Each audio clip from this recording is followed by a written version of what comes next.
Welcome to Dreaming in Color, a space for social change leaders of color to reflect on how their unique life experiences, personal and professional, have prepared them to lead and drive the impact we all seek. This season, we're traveling to the continent to highlight African leaders and the continent's role as a key driver of global innovation and leadership. This is Dreaming in Color, Africa. And this season, I'm lucky to have my Brisbane colleague, Elisabeth Makumbi, joining me as a guest co-host. Welcome to Dreaming in Color, Elisabeth. Thanks so much, Darren. So today, we're honored to sit with Madji Sock, entrepreneur, visionary, and co-founder of Senegal's Women Investment Club. Madji Sock, welcome to Dreaming in Color. Thank you. And as you know, we're going to start today's discussion with an invocation. Yes. It could be a song, a poem, anything that really rings true to you, and we'd love to know what's yours today. Yes. And I had to think about this. Good. Because of the times we're in. Sure. And I go back to my faith right now. I say, Yalla Bahna, Yalla Bahna. I say it a lot. Yalla Bahna in Wolof means God is great, God is good. And with the way the world is troubled, all the difficulties we're seeing around us, it's that faith, that deep faith that to me is what I call on these days. And in Wolof, because it's a language, my native language, and it's a language I feel that makes me closer to the people of Senegal that I'm surrounded by. And I don't say inshallah. We joke around a lot with inshallah in Senegal and elsewhere.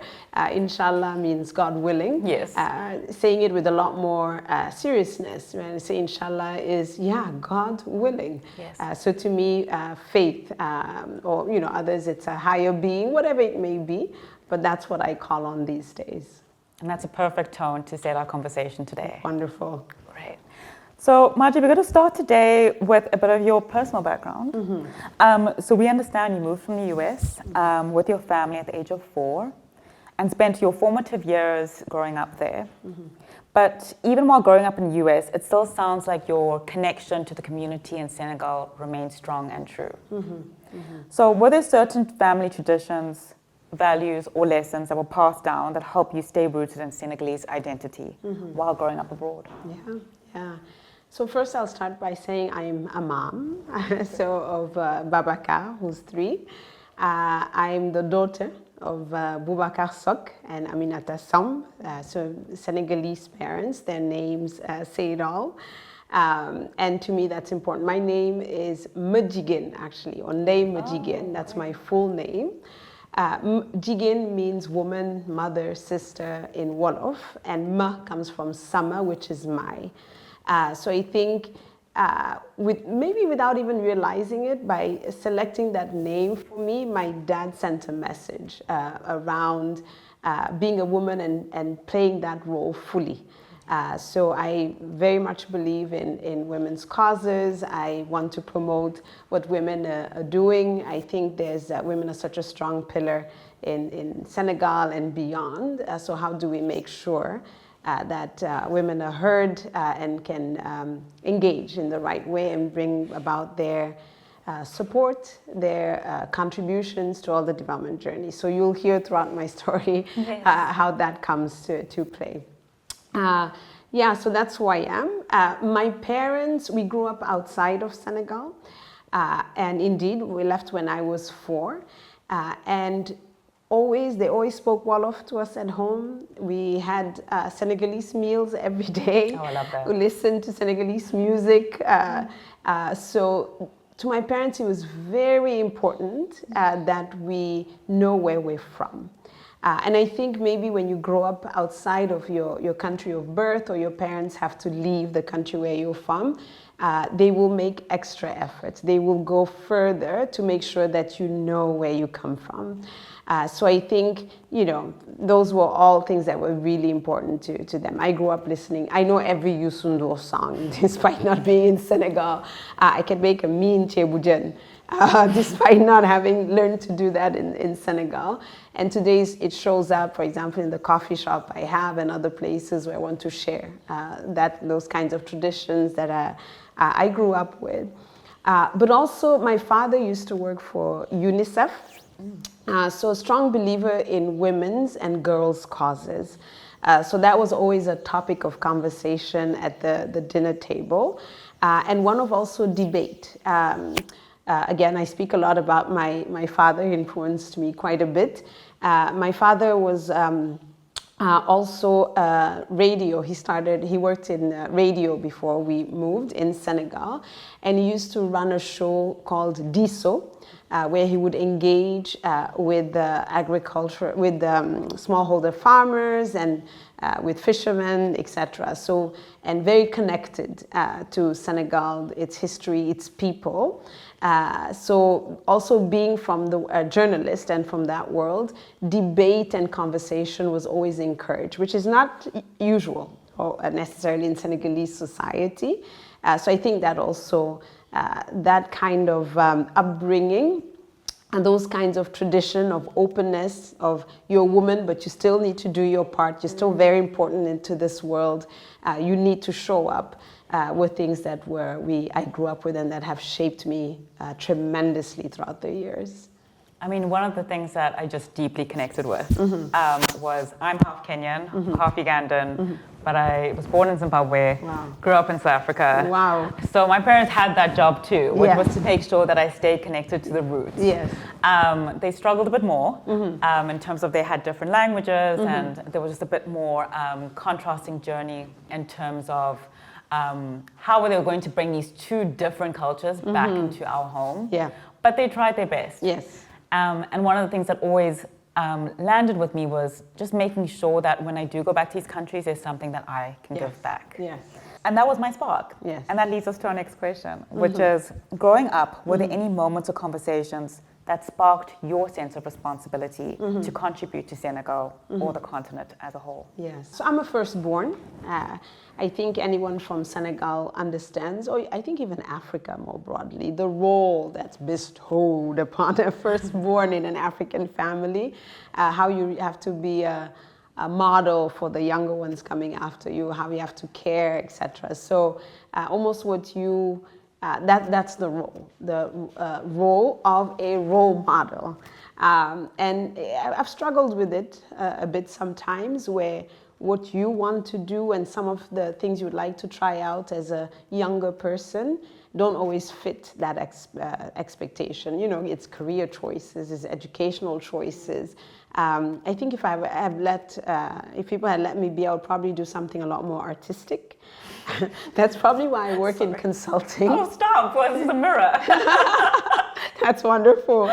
You know, I think that's where consulting allows me a bit of that creativity. So yeah, so I think there's the role of being a first model that shaped that. But I also have to give credit where credit is due. Spending a lot of years in the US, how the ability to dream in that country, and I hope the US don't lose that, the ability to be ambitious. Somebody once told me, you know, in almost any part of the world, you go and you say, I want to move this building. People will go, this person is crazy. And in New York, they'll be like, go for it, you can do it, you know, if you do it like this, etc. So I think there's that special aspect of the US that drives entrepreneurship, that makes us feel comfortable with a blank piece of paper, and how do you start filling it up. So I think that combined with this passion and this love for Senegal led me to come back and to work in that space, where a combination of consulting, entrepreneurship, problem solving, give me a blank piece of paper and I'm excited. I'll start drawing, and next thing you know, you'll be like, what is this woman trying to say? But I think, so I think there's this calling from home that I got from this upbringing. For sure, I'd come back and do something in Senegal. But I think also combined with what I took from the US, that ability to dream and have ambition and build and try. And it's okay if it doesn't work. And launch or start. It's okay if it's not perfect yet. Start and learn and continue to progress from there. That's really beautiful. And I also want to take your cue, because I want to shift into more of the ventures that you've started along the way. Yes. So you founded and led the Women's Investment Club in Senegal, really to aim to change the economic landscape for women in Africa. Yes. Please tell us more about Wow. the agenda. Yes, What is it? Yes. So I'm very proud of WIC. It's a combination of things. One, I came and I was starting businesses. I started a coffee shop. I felt like I love the patisseries of Dakar, but they're a bit too fancy, you know? Sometimes you just want a regular coffee shop, your neighborhood coffee shop, or you want a Starbucks. But you couldn't find many of those in Dakar. So that's how I started Layu, which is a coffee shop here. As I'm trying to build this business, I also have the consulting firm. I'm realizing how hard it is for me to get access to capital. Getting a small loan or a line of credit from the bank is quite a journey. I mean, what they ask for. And I think certain things were perhaps harder to get, harder to justify because I'm a woman. At least that was part of my explanation. It doesn't explain it fully, but part of it. So there was that aspect. Also, women have these groups that come together, what we call tontines. People have them within families, in offices, in all sorts of social groups where people bring their money together, and every month somebody takes it. And you've seen, I think every African country has some sort of a model. Yeah. And once I sat with women who were having their meeting, I was fascinated. It was total confusion, yeah? But at the end, somebody summarized and said, so it's going to be this amount every month. This person collects it. This is how we're going to select who gets it. And I was like, how did that happen? And it made me reflect on how when women come together, they have their own ways, their own approaches. It might look messy. It might look, you know, it's not codified in the ways we perhaps are used to, but it works. It works. And to me, there was a question of, well, I had also made small investment and had heard of other friends and who had made small investments into other businesses. But it was hard for those businesses to more or less formalize those investments. So you wouldn't hear regularly or you wouldn't know what happened to your investment. So it's a combination of these things where I said, okay, so if we bring women together to still in the principle of bringing each a little bit to the pot, and then it's something bigger for somebody to do something with. Let's apply that to entrepreneurship. We have all these women entrepreneurs who need capital, are starting to understand what it means to take an equity investment and are comfortable with it. And there's a modern way of doing this. How can we combine the two? And that's how WIC was born. So it was calling, you know, some friends. We became the co-founders, 4 of us, and built this over, I think, a little over a year, where it was, how do we take something traditional around bringing communities together to do something?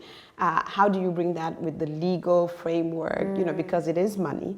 You are taking people's money. How do you go to the regulator to make sure you're not breaking any rules?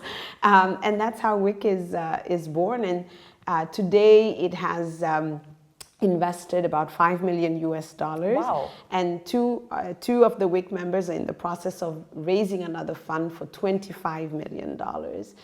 Côte d'Ivoire has joined Senegal. Rwanda is looking to build the same. Benin built the same, leveraging what we've done in Senegal. And we get questions and comments from people all over the continent. So yeah, it's the when you look at our traditions and ways of doing things, they make sense. We got to 99 members without doing any publicity. You know, I know 5, I tell them, they'll know 5, and because we trust each other, we understand that we're trying to make money go further along, people join. And 99, no publicity, we didn't have to go and aggressively recruit. Everybody understood what we were trying to do, but was also very happy that we're bringing it into the modern world. And yeah, today I'm very excited to see an organization that I helped put together that's without me now. I'm just a member, no longer in the governance or anything, and see this thing, I'll call it, just grow wings and have all sorts of ambitions and look beyond Senegal. I'm very proud of that. Very, You very should proud. be very, very proud of Thank that. you. I mean, when you started the conversation, I was thinking about stock files, which we call them in South Africa, really based on the same premise of if you help the woman, you help the household, and Yes, and yes. just being able to really perpetuate all the Yes. goodness that can come from it. Yes. But as you developed on, I realized Yes. this is much bigger than a stock file. Yeah, but you know what?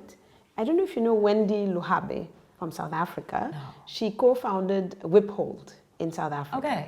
And they're leveraging the Johannesburg Stock Exchange Okay. to help women come together, you know, etc., and make those investments. She came to Senegal to tell us about that model. At some point, we had accumulated funds, and we were trying to structure this and do something. She said, "You women of Senegal, look at the history we have in South Africa. Yes. What we've been through. Yes. We were able to set this up. Nothing is holding you. Figure something out and get started." That's how we said, okay, let's go and talk to the stock exchange here. Let's see what it's not the same one as in South Africa. We tried to put something together, and we got started. Also, the power of connection between African countries, African experiences that we can relate to. And somebody says, hey, come on, nothing is holding you back. Get started. Yeah. But that you took that leap is still incredibly admirable. Oh, thank you. And with that, I also want to understand, are there other ways that women, and particularly when you're thinking about redefining business leadership, that we can learn from and apply today? Yeah. Recently, I had I didn't think these were things even I would ever have to question, but I became a mom very recently. But I'm somebody who, for the best part of my career, have been just working. I work very hard in terms of when I set up a business, or if somebody asks me to work on something, I will put all my energy into it. And there was almost this feeling that that's what I'm meant to do for anything I engage in. And not too long ago, somebody asked me, well, do you think that the fact that you became a mom is going to slow you down, or is going to have an impact on this thing you're trying to build? For a second, you're like, well, first, I never expected that question. I don't see it, because I say this child makes me whole, brings something, and women should have the choice to have, not to have, the choice is just too important. But I never thought that at my age, I would be asking myself those questions of leading as a woman and never leading as a mom. I think some other aspects, like walking into a room and you're the only woman, maybe too many years have gone by, I don't see it or feel it anymore. So I don't feel at all that that's a challenge. But I also have to say, Senegal is odd in that way. When I moved back in 2008, it's men around me who were really encouraging me. I'm so glad, our sister, you've come back and let me connect you. I've had many men who were cheerleaders. So I didn't feel like being a woman leading in Senegal was something that was holding me back or that was a challenge. And it was more so in the US, actually, than in Senegal, interestingly. So we have our challenges around leadership and how women's role in leadership. But I think also we've grown with strong mother figures in Senegal.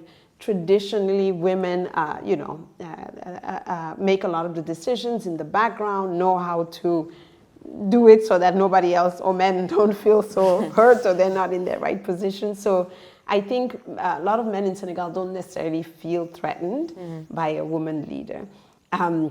We've had women prime ministers. You look at financial institutions in Senegal, I'm always surprised how many of them are led by women. Leading as a woman in Senegal hasn't been, I haven't seen as many challenges. And where they are, you can try to solve them and bring people along. So maybe that's where the hope and the not feeling like it's such an issue is. Yeah, so women in leadership, I'm still trying to reassess it at this stage, what that means, and because my life also hasn't followed a standard formula at all. So I perhaps deal with some things at different stages of life, or maybe that's also why. It's so interesting because when we think about the narratives that often come out of women leadership, we often are hearing the same things, right? Yes. Which is we don't have a seat at the table, it's very difficult, you have to be loud and boisterous, and it's almost like a persona you need to take on, or a male energy in order to really fit into the space. Yeah. But instead, you shared with us a story of you or yourself, and actually the people that were at the table were like, please come and sit with us. Yes. And that's a beautiful narrative to share with people, that there is this possibility. Yes. And Senegal can almost be that blueprint to really showcase that that world exists. Yes. And it can be there. Yes. And Senegal needs to be careful not to lose that. Exactly. Because in the last few years, we've maybe had a bit of a struggle with that. I think because women want more, some of the laws and regulations that have governed us to be updated. So maybe I think we have to be careful not to lose that. I remember when I moved from the US, and we had all these women platforms, etc., where I worked in the US, and I would try to create that at the office, and these young girls were not interested. Sorry. And I was like, why are you not interested? This is so important. Yes. Material. They don't need it. If they do, they'll set it up. Yes.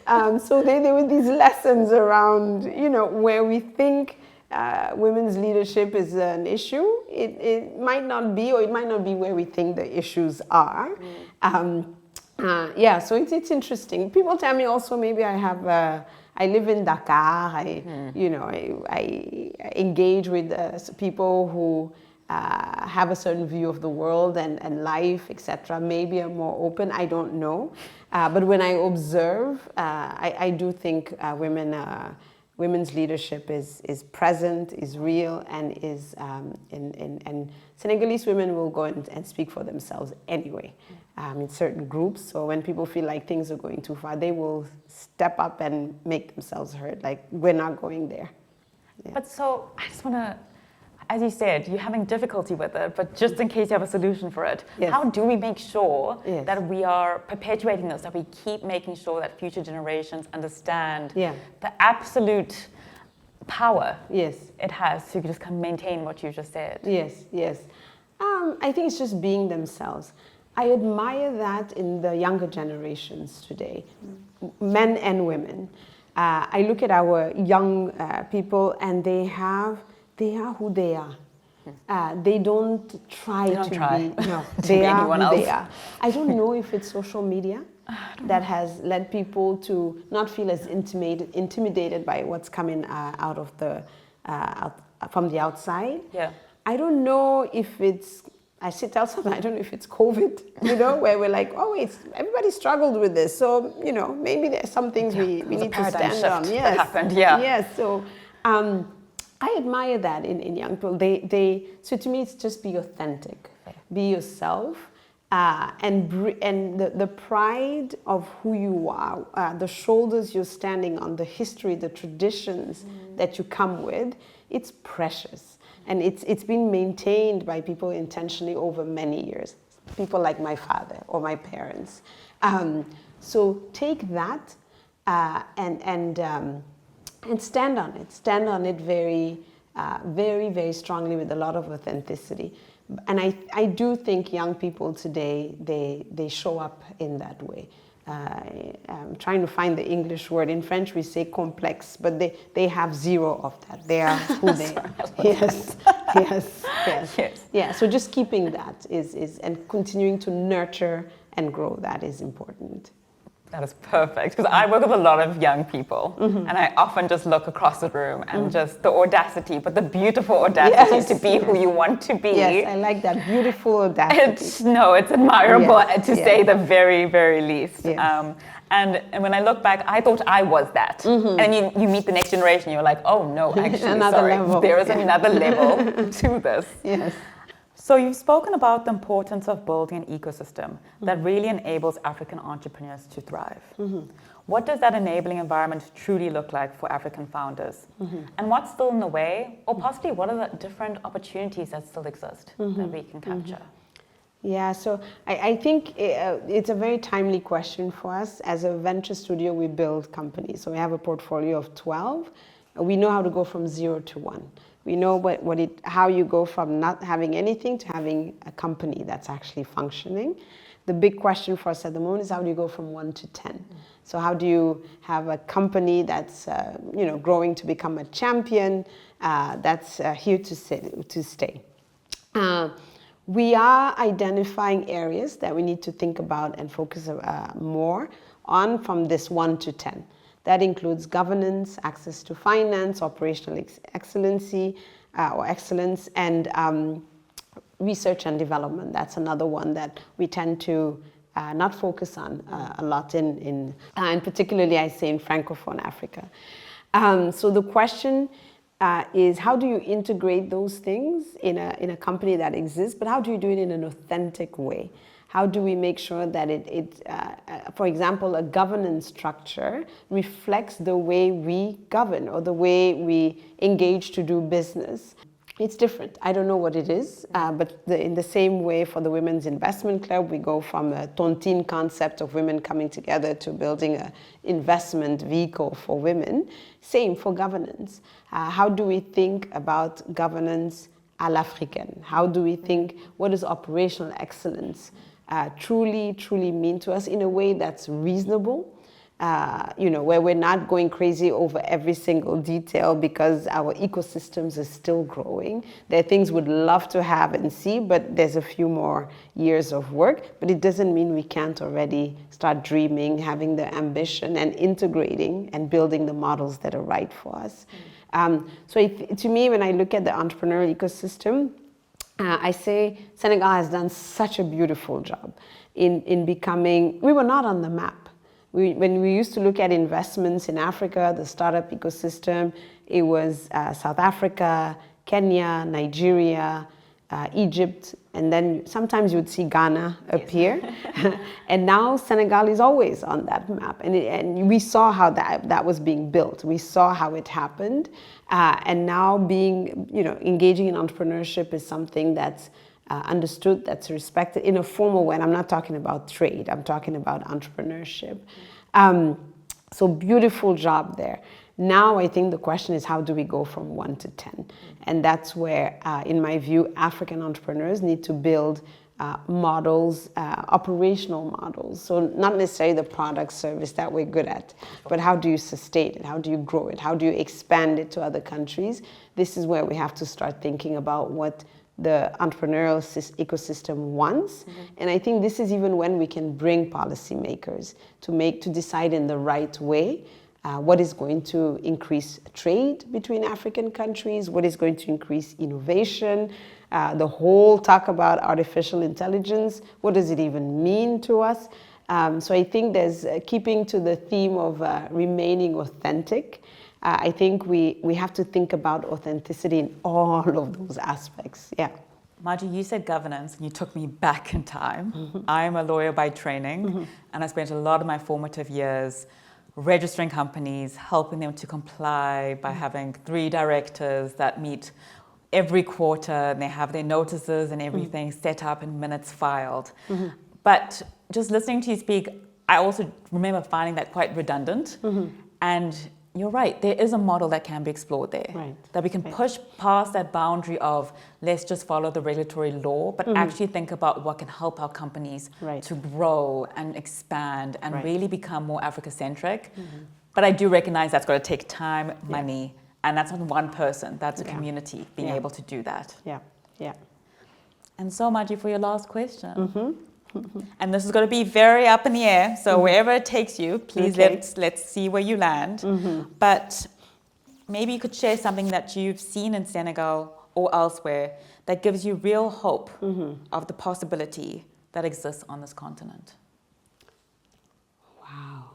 Sorry, I knew that was going to be the reaction. the resilience and sense of hope that I see definitely in young people in Senegal. Despite everything that's, our country is going through some rough times right now. The world economy is not doing great, but we're definitely feeling it in Senegal as well. People are still getting up and building. People are still getting up and going to, visit family or creating music and art.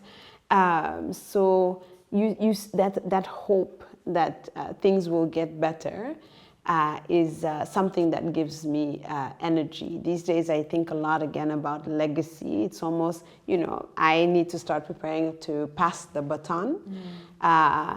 And I say, there's a generation that I can hand this baton to that's going to do things their own way. I might be like, no, but it's going to be their own way. But they will take it, whatever we've started, they will take it to the next chapter and somebody else. So that sense of hope, I think, is just amazing. The resilience of Senegalese youth. I've seen young people with all sorts of trades, try to build their own company, try to write their own stories. And I see them today, we engage, they talk about the journey, etc. And sometimes you don't even realize what they're going through and how hard it is. So I'm very, very excited about that. However, there's definitely this sense of hope and resilience. I now want it to come to fruition in big ways. Senegal, it feels like we're constantly at the tipping point. Constantly, for so many years, Senegal is right there. We're going to get to the tipping point, and but we're not there yet. So I would love to see more people, more sectors, more ideas cross that tipping point. So people to say the hope, the resilience, this is what it leads to. So for me, yes, hope, resilience, but let's start to see us go, hit that tipping point and see where it takes us. My belief is that when this country hits that tipping point, it's going to be an amazing, amazing place. And to me, amazing means I come from development space, so for me, access to health, access to education, people having opportunity, jobs, that's super important. And then people being able to be who they are and just live. Yeah, so for me, that's how I think about the future. Ms. Sock, thank you so much. Thank you so much, Elisabeth. I mumbled somewhere in between our conversation. Am I looking in the mirror? I'm going to say that again because am I looking in the mirror? This has been amazing. Absolutely breathtaking for me. Thank you. And I've just learned so much. Thank you. So thank you so much for your time. Thank you. I've loved the conversation. Thank you for giving us a chance to tell our stories and for putting a spotlight on Senegal. I'm so excited that you guys picked to come here. So thank you.